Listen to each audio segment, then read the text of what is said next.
Shabbat Shalom. Chag Urim Sameach. Chanukah Sameach. All right, Yoter Tov.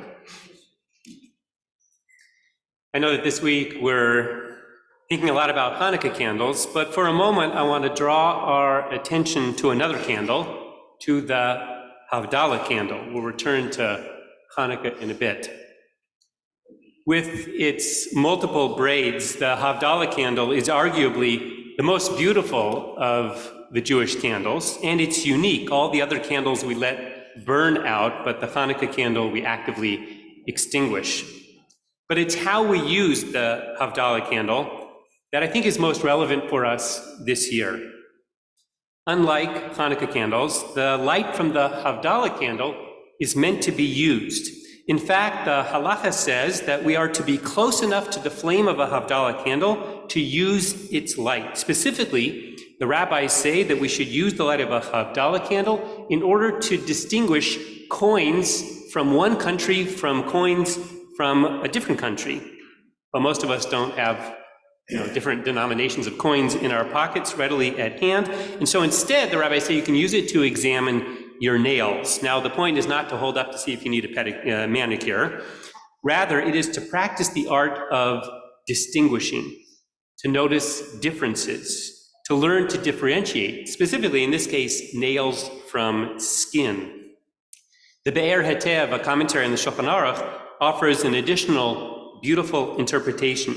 He says that we should hold our hands up and cup our fingers, thus creating a shadow in the palm of our hand. And then when we open our hand to the light floods in. And that's the point. Havdalah means to make a distinction, a separation. And that's just what we do. We are mavdil ben or lechoshech. We separate light from darkness.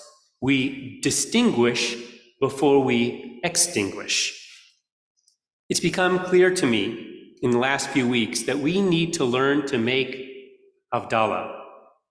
Not just the prayer, I'll come back to that in a moment. I mean that we must make Havdalot, clear distinctions. Because now is a time that demands moral clarity, the ability to distinguish right from wrong, truth from lies. Now let me be clear. Moral clarity does not belong to a single political party, right or left, nor is it limited to one faith. We don't have time to explore all the contours of the issue, where and how do we develop moral judgment, but let's appreciate that moral clarity is essential as the precondition for moral action. Hamavdil ben Yisrael la'amim. You and I don't necessarily have a problem with this. We differentiate as Jews, and we are different as Jews. But some seem tragically and hopelessly confused. David Harris, the CEO of the American Jewish Committee, enumerated, Hamas uses mosques for storing arms. Israel uses synagogues for prayer.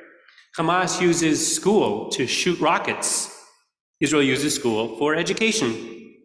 Hamas uses hospitals as terrorist hideouts. Israel uses hospitals for healing, including healing of Gazan civilians.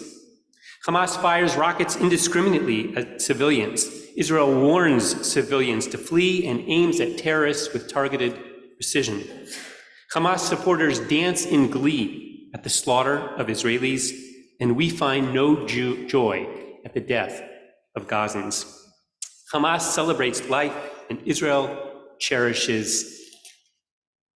Hamas celebrates death, and Israel cherishes life. That's not just me saying it, it's actually a quote. Sheikh Ahmed Yassin, the founder of Hamas, said on CNN a while back, Israelis love life. We celebrate the greatest gift of martyrdom for our children. Every mother wants that for her child. Only in a morally blind world can the deliberate slaughter of babies, the rape of women, the beheading of civilians be called resistance and the perpetrators fighters. No, it's barbarism and barbarism, and they are terrorists. There's a moral chasm between these competing worldviews, and yet tragically, these distinctions are lost on some people, including our supposed best and brightest at universities. As I said, you and I have no problem with these kind of havdalot, these distinctions.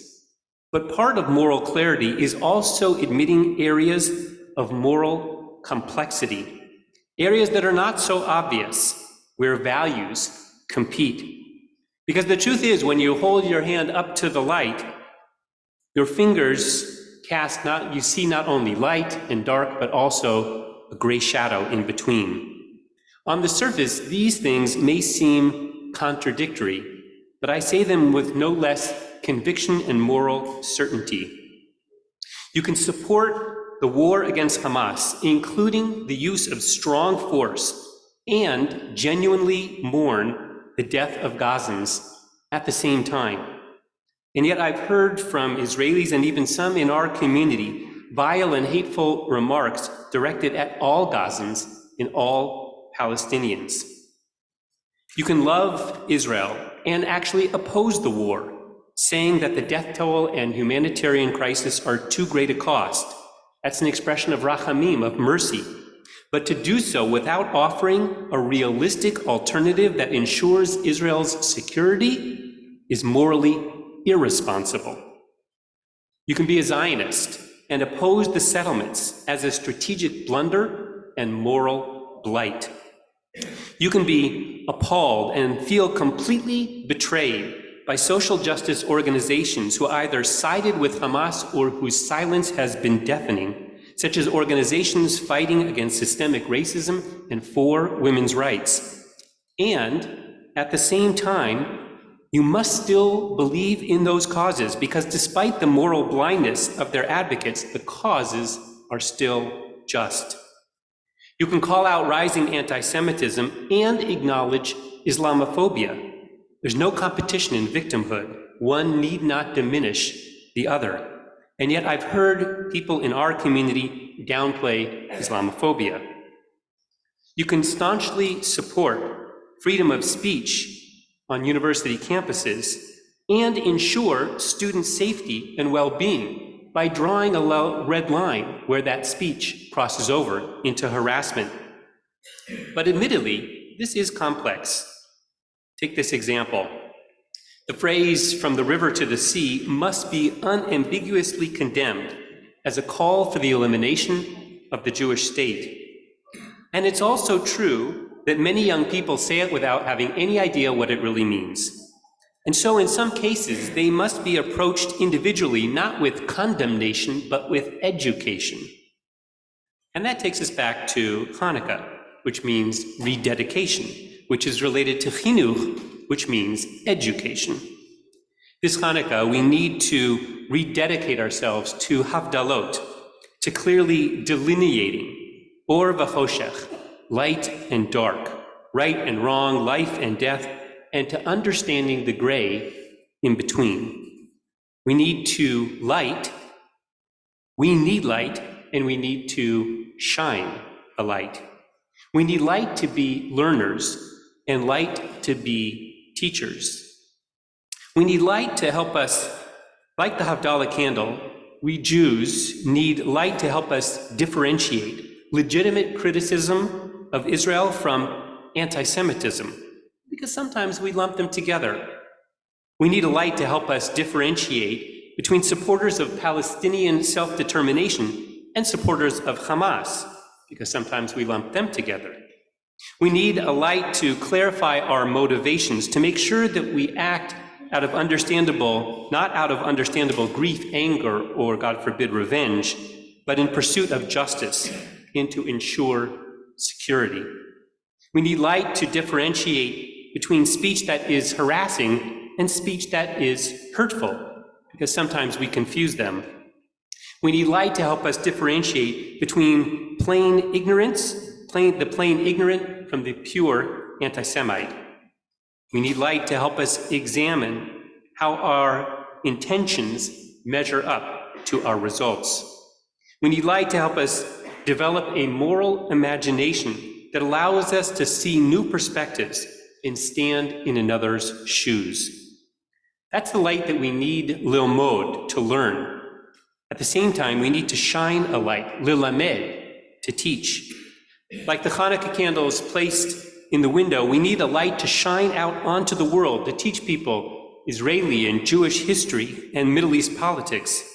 We need to shine a light onto the world to reveal a dangerous ideology that divides society simplistically into oppressors and oppressed, indigenous and colonizers, an ideology that champions moral relativism that glorifies victims as heroes. This is the task of educating a generation, wrote Rabbi David Wolpe in protest as he resigned this past week from Harvard's anti-Semitism board. And he said, it also requires vast unlearning. For us outside of Israel, we don't fight a physical battle, but we are on the front lines of an intellectual battle, and we're called upon to be the Maccabees, shining light to push back the darkness. And that takes us back to Havdalah.